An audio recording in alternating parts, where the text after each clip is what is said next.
Si je vous dis Badwater, peut-être que ça vous parle pas, mais en tout cas c'est la course à pied la plus éprouvante du monde. Il y aura un départ qui est donné dans la vallée de la mort aux États-Unis, au point le plus bas des États-Unis, et puis l'arrivée se fait sur un point super haut, 2548 mètres. Il y a 217 kilomètres de course avec des chaleurs intenses.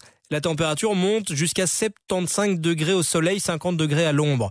C'est épuisant et c'est un défi sportif immense. On va en parler avec Bruno Berriot. Vous êtes coach sportif chez Body Concept Training. Bonsoir Bruno. Salut Cyril. Bienvenue dans le 7 à 7 Bruno.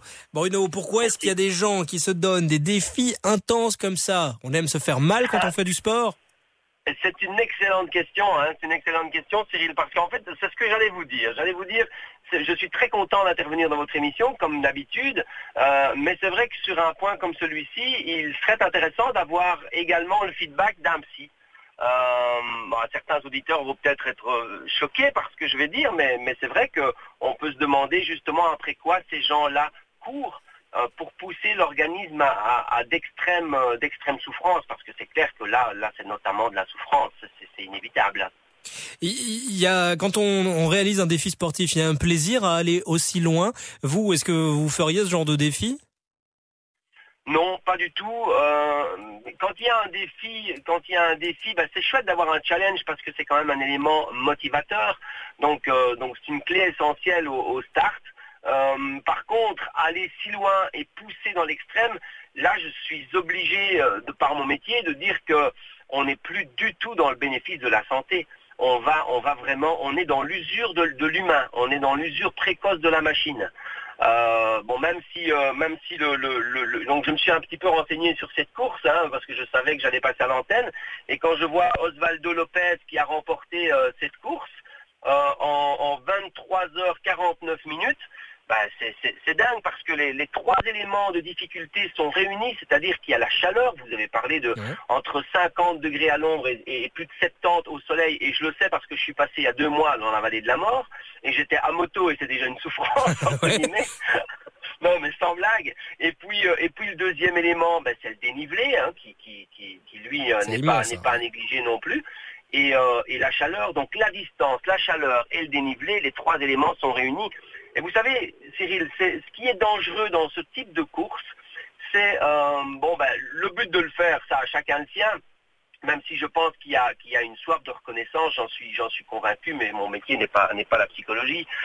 Mais ce qui est la chose la plus dangereuse dans cette course, c'est quand le mental est plus fort que le physique. C'est-à-dire qu'il y a des gens qui ont tellement une volonté de se surpasser, qui vont dépasser mentalement leur physique, et là forcément c'est dangereux.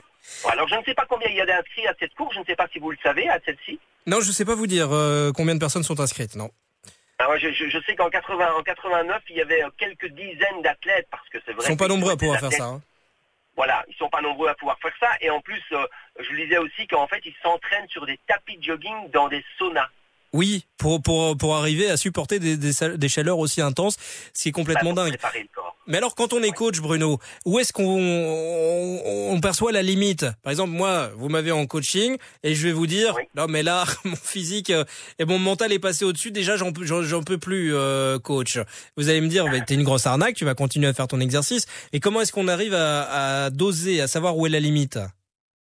Si vous avez un personal trainer qui est professionnel, et j'invite vraiment les auditeurs à demander où cette personne a fait ses formations, avoir même des attestations diplômantes, parce qu'aujourd'hui c'est un métier qui n'est pas reconnu.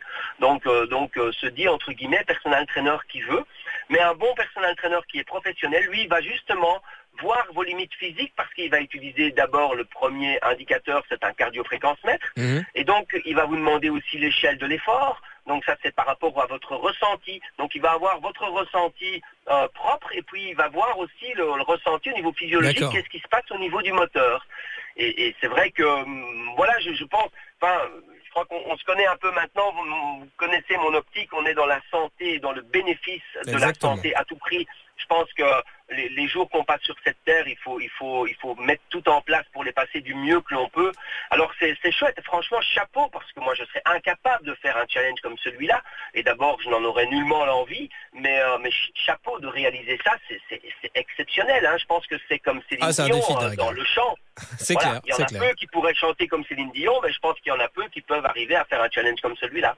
Eh ben, merci beaucoup Bruno d'être passé ce soir dans le 5 à 7. Je vous souhaite une excellente soirée et on se dit à très bientôt. Peut-être pas dans la vallée de la mort, pourquoi aller courir, mais on se dit à bientôt. Bonne soirée Bruno. Voici les enfants de cœur tout de suite.